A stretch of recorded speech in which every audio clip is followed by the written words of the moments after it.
ఇవాళ విజయవాడలో పిసిసి అధ్యక్షురాలు షర్మిలారెడ్డి గారు, ఇతర కాంగ్రెస్ సీనియర్ లీడర్లు, ఎన్ఎస్ఏ, యూత్ కాంగ్రెస్, నిరుద్యోగ యువకులు చలో సెక్రటేరియట్కి పోయి అక్కడ ముఖ్యమంత్రి ఉంటే ముఖ్యమంత్రి, చీఫ్ సెక్రటరీ ఉంటే చీఫ్ సెక్రటరీకు ఒక మెమొరాండం ఇవ్వడానికి ప్రయత్నం చేస్తే అరెస్ట్ చేశారు. వాళ్ళని అడ్డుకున్నారు, అరెస్ట్ చేసి పోలీస్ స్టేషన్లో బంధించినారు. వాళ్ళు వెళ్తూ ఉన్నది ఎందుకు? వాళ్ళు ఏమైనా బాంబులు తీసుకెళ్తున్నారా, లేకపోతే గడపారలు తీసుకెళ్తున్నారా, లేకపోతే భవనాలు కూల్చడానికి వెళ్తా ఉన్నారా? ప్రభుత్వం మీరు ప్రతిపక్షంలో ఉన్నప్పుడు చెప్పినటువంటి మాట మీరు నిలుపుకోలేదు. నిరుద్యోగ యువకులందరూ కూడా రాష్ట్రంలో నిరాశ నిస్పృహలతో ఉన్నారు. ఇప్పటికే కోచింగ్ సెంటర్లో లక్షల రూపాయలు ఖర్చులు పెట్టి అప్పుల పాలై వాళ్ళకి అవకాశాలు రాలేదని ఉన్నారు. మీరు ప్రతి జనవరి 1వ తేదీ రావడం ఎంత సత్యమో, అదే జనవరి 1వ తేదీన జాబ్ క్యాలెండర్లో ఏ సంవత్సరానికి ఆ సంవత్సరం ఉన్న ఖాళీలన్నీ భర్తీ చేస్తామని చెప్పినారు. 5వ జనవరి కూడా అయిపోయింది.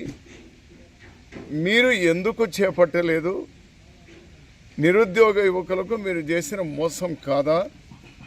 ఇప్పటికైనా ఏ విధంగా మీరు న్యాయం చేయగలుగుతారు? ఆవాళ ఈనాడు ఉన్నటువంటి ప్రభుత్వం ప్రతిపక్షంలో ఉన్నప్పుడు 2,30,000 ఉద్యోగాలు ఖాళీ ఉన్నాయి. వచ్చిన వెంటనే అన్నీ భర్తీ చేస్తాం.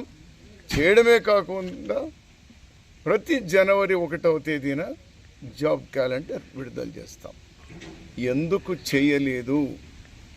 ఎందుకు మీరు నిరుద్యోగ యువకుల గొంతు కోస్తా ఉన్నారు? ఎందుకు వాళ్ళ మీద మీకు ఇంత కక్ష అని కాంగ్రెస్ పార్టీ ప్రజాస్వామ్యతంగా ఒక ర్యాలీగా వెళ్ళి అక్కడ రిప్రజెంటేషన్ ఇవ్వాలి అనేది. మీరు మాట తప్పని వాళ్ళు కదా, మీరు మడమ తిప్పని వాళ్ళు కదా. మీరు నిరుద్యోగ యువత ఎంత దయనీయమైన పరిస్థితి అంటే, వాళ్ళకు ప్రైవేటు ఉద్యోగాలు లేవు, ప్రభుత్వ ఉద్యోగాలు మీరు ఫిలప్ చేస్తామని చేయరు. మీరు చాలని జీతాలతో ఉన్నటువంటి వాళ్ళందరినీ కూడా రెగ్యులరైజ్ చేస్తాను, అవి చేయలేదు. నిన్నగాక మొన్న అంగన్వాడీ, ఆ తర్వాత మొన్న హెల్త్ డిపార్ట్మెంట్లో పనిచేసేటువంటి ఆశా వర్కర్లు, ఎలక్ట్రిసిటీ డిపార్ట్మెంట్లో పనిచేసేటువంటి వాళ్ళు, మీరేం చేయదలుచుకున్నారు? మున్సిపాలిటీలో కానీ అన్నిట్లో కానీ చేస్తామన్నారు కదా. చివరికి ఉన్న ఉద్యోగస్తులకు 1వ తేదీ జీతం ఇచ్చిన సందర్భం ఉందా మీకు? 57 నెలలు చెప్పండి. ఈ 57 నెలల్లో ఎన్ని నెలల్లో 1వ తేదీ జీతం ఇచ్చినారు మీరు? ఇది ప్రభుత్వం నడిపే తీరేనా? ఇది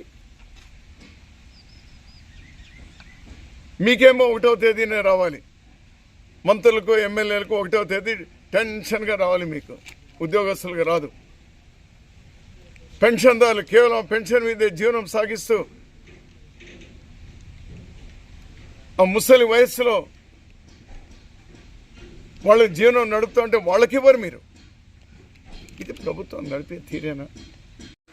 బీజేపీ ప్రభుత్వం దుర్మార్గంగా తీసుకొని వస్తే ఎన్ని స్కూల్ క్లోజ్ చేశారు? ఏదో ఫర్లాంగ్ 2 ఫర్లాంగ్లో స్కూల్కి పోవాలని ఈరోజు 3 కిలోమీటర్లు పంపిస్తూ ఉన్నారు మీరు. ఇవన్నీ కూడా అవకతవకలు. విద్యా వ్యవస్థను నాశనం చేసినారు. ప్రభుత్వం పరిపాలన అనేటువంటిది పూర్తిగా మూలపడింది, కుంటుపడింది. ఈరోజు చేసినటువంటి అరెస్టులను నిరసిస్తూ ఉన్నాం, ఖండిస్తూ ఉన్నాం.